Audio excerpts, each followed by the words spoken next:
Durgadevi charitable trust आणि Rotary club of Poona north यांच्या संयुक्त विद्यमाने ग्रामीण भागातील विद्यार्थ्यांसाठी एकदिवसीय व्यक्तिमत्व विकास कार्यशाळेचं आयोजन करण्यात आलं आहे। या कार्यशाळेची सुरुवात नाव नोंदणी करून करण्यात आली।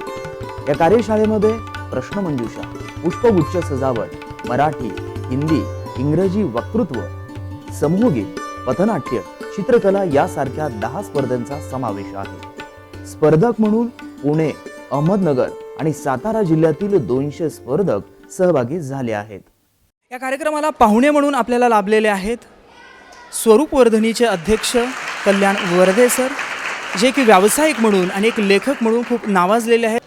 पर्सनॅलिटी डेव्हलपमेंटबद्दल आपण बोलतो ना, आता तुम्ही ज्या वेळेला भाषणं कराल, आता तुमची कॉम्पिटिशन आहे, लक्षात ठेवा की आपण जे बोलतो ते दुसऱ्याला कळलं पाहिजे अशा शब्दांमध्ये आणि अशा उच्चारांमध्ये आपण बोललं पाहिजे, बरोबर की नाही?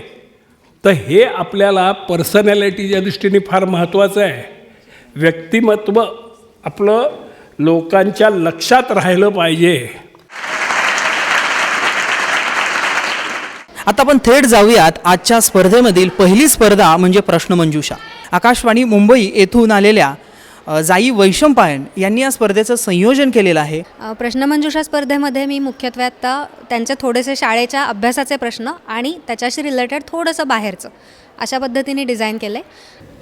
महाराष्ट्रातला कोणता प्रशासकीय विभाग नाही? मी ऑप्शन्स देते। महाराष्ट्रातला कोणता प्रशासकीय विभाग नाही आहे?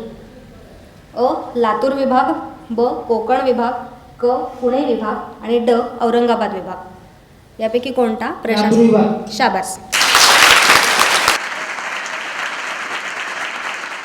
आपण दिवसभर वेगवेगळ्या स्पर्धेच्या ठिकाणी भेट देत आहोत, त्यातील ही पुष्पगुच्छ कशा पद्धतीनं बनवायचा।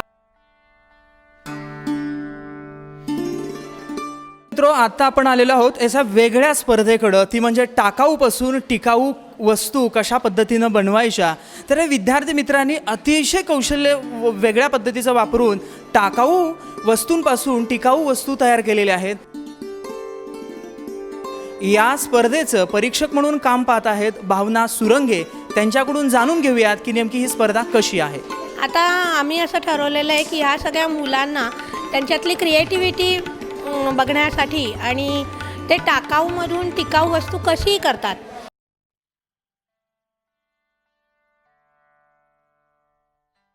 या कार्यशाळेतील ही आहे पझल्स स्पर्धा, ज्यामधून विद्यार्थ्यांच्या सर्जनशीलतेचा विकास होतो। आपल्या जीवनात पडलेली कोडी सोडवण्यासाठी क्रिएटिव्ह विचार असणं आवश्यक आहे। त्याची सुरुवात या प्रकारच्या स्पर्धेतील कोडी सोडून होते, म्हणून या स्पर्धेचा समावेश केला आहे। सर्वांगीण व्यक्तिमत्व घडवण्यासाठी गरज असते ती बोलण्याच्या कौशल्याची, जे कौशल्य वक्तृत्वासारख्या स्पर्धेतून मिळू शकते, म्हणून इंग्रजी, हिंदी आणि मराठी वक्तृत्व स्पर्धेचा समावेश केला आहे।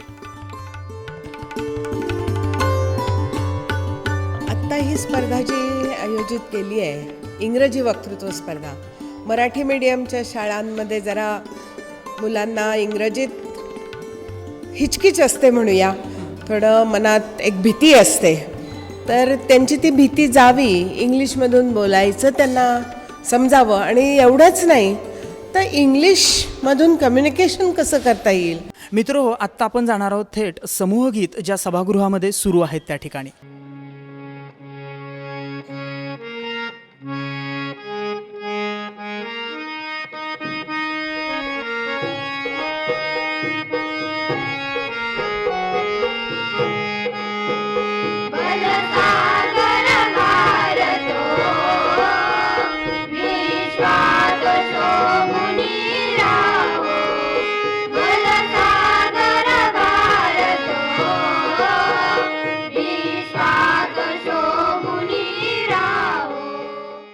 अशा ज्या शाळेमधील विद्यार्थ्यांनी वेगवेगळ्या भूमिका केलेल्या आहेत आणि त्या म्हणजे त्यांच्या या पथनाट्यामध्ये।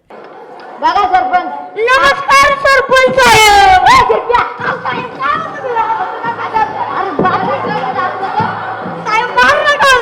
काय करू? अहो काय झालं, पोरं मला एवढी झाल्या, पकडती झेंडू केला, पोरं आजी पोरं बायको उघड्या पडल्यात, काय करू मी तरी? दारू बंदी कवच केली, पिऊन नसता पडला. हो, आपण बंद करू आजपासून दारूची दुकानं गावात. अरे तुला कळतं का तू हे काय करतोय? तुझ्या लहान लहान मुलांचं काय व्हायचं?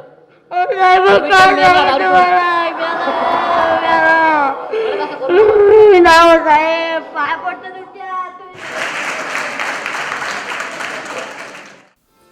दिवसभरात विद्यार्थ्यांनी त्यांचं कौशल्य वेगवेगळ्या स्पर्धेत सहभागी होऊन दाखविलं आहे. त्यांच्यापैकी विजेत्यांचं कौतुक या पारितोषिक समारंभात करण्यात येत आहे.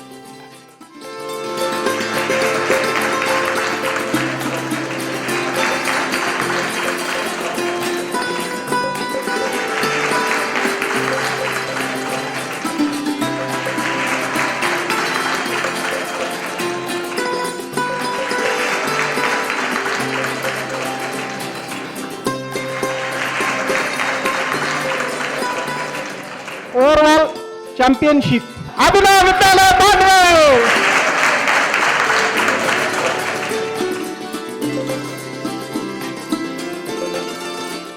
या कार्यशाळेबाबत मान्यवरांच्या, आयोजकांच्या आणि संयोजकाच्या या काही प्रतिक्रिया. माझ्या मते व्यक्तिमत्व विकास हा सध्याच्या काळात फार महत्त्वाचा आहे. कारण सध्याचं जे युग आहे ते बरंचसं आव्हानात्मक आहे, स्पर्धात्मक आहे. तर त्या दृष्टीने मुलांना मुलांनी तयार व्हावं, म्हणजे त्यांना पुढच्या आयुष्यात यशस्वीरित्या सगळ्या गोष्टींना तोंड देता येईल. हे जे दुर्गादेवी चॅरिटेबल ट्रस्ट या संस्थेच्या वतीनं 7 माध्यमिक शाळांना मार्गदर्शन केलं जातं. आणि अशा दुर्गम परिसरातल्या विद्यार्थ्यांसाठी दुर्गादेवीने हा जो उपक्रम आयोजित केले आहेत त्यांना अतिशय मनापासून धन्यवाद द्यावेत, तेवढे थोडेच आहेत. आज हा जो सोहळा आयोजित केला होता त्यामध्ये वेगवेगळ्या स्पर्धा होत्या, तर त्या पाठीमागे हे सगळं संयोजन करण्याची तुमची काय भूमिका होती? मुळात व्यक्तिमत्व विकास म्हणजे काय की नुसतं चांगलं बोलता येणं, चांगलं लिहिता येणं, चांगलं गाता येणं, तर एवढ्या मर्यादित संकल्पनेपुरतं ते नाही आहे. तर ते नेमकं काय आहे, तर ते दाखवायचं तर ते एका भाषणातून नाही तर कृतीतून दाखवावं. हा एकदिवसीय कार्यक्रम जो आपण आयोजित केला होता या पाठीमागची काय भूमिका आहे? भूमिका अशी आहे की ग्रामीण भागातले विद्यार्थी थोडे बुजलेले असतात, तर त्यांच्या विविध गुणांना काहीतरी मार्ग द्यावा, दिशा द्यावी ह्याच्याकरता कार्यक्रम केला जातो. गेल्या वर्षीसुद्धा हा उपक्रम केला होता, पण त्याच्यामध्ये भाषणांवर जोर होता. पण यावेळेला आम्ही जास्त स्पर्धा आयोजित केल्या. सर्व मिळून 12 स्पर्धांचं आयोजन झालं. त्याच्यात उत्स्फूर्त प्रतिसाद मिळाला. 2 स्पर्धा शाळांमध्ये घेतल्या गेल्या आणि आज एका दिवशी आम्ही 10 स्पर्धा घेतल्या. दिवसभर आज या रमलेल्या सोहळ्यामध्ये या विद्यार्थ्यांनी आपलं कौशल्य दाखवून एक नाविन्यपूर्ण सोहळा या ठिकाणी रंगवलेला आहे. तू या स्पर्धेमध्ये सहभागी झाली होती, काय वाटलं बरं तुला नेमकं? खूप छान होती स्पर्धा, मला खूप आनंद भेटला या स्पर्धेमधनं. एवढंच. तुला काय आवडलं पण नेमकं या दिवसभराच्या स्पर्धेत? पण तुला काय? मी पहिल्यांदा स्टेजवर गेले, समूहगीतामध्ये भाग घेतला होता. इथलं वातावरण खूप छान आहे आणि मला भाग घेण्याची संधी मिळाली. तुझ्या हातामध्ये एवढं मोठं पारितोषिक दिसतं आहे आणि काय वाटतंय तुला बरं? मला खूप चांगलं वाटतंय आणि ह्या म्हणजे अभिनव विद्यालय मांडवे ही शाळा जिंकून मला इतका आनंद झाला की काय बोलायलाच नको. इकडे काही विद्यार्थी आहेत, त्यांच्या हातामध्ये काही पारितोषिक दिसत आहे. तुझ्या हातामध्ये तुमच्या शाळेने जनरल चॅम्पियनशिप पारितोषिक जिंकलेलं आहे. नेमकं काय वाटतंय बरं तुला? मला खूप छान वाटतंय कारण की आज याच वर्षी आमच्या शाळेने पारितोषिक जिंकलेलं आहे, त्यामुळे मला खूप आनंद होतो आणि पहिल्यांदाच एवढ्या मोठ्या स्टेजवर मी बोललो, त्यामुळे मला अजूनही आनंद होतो. धन्यवाद.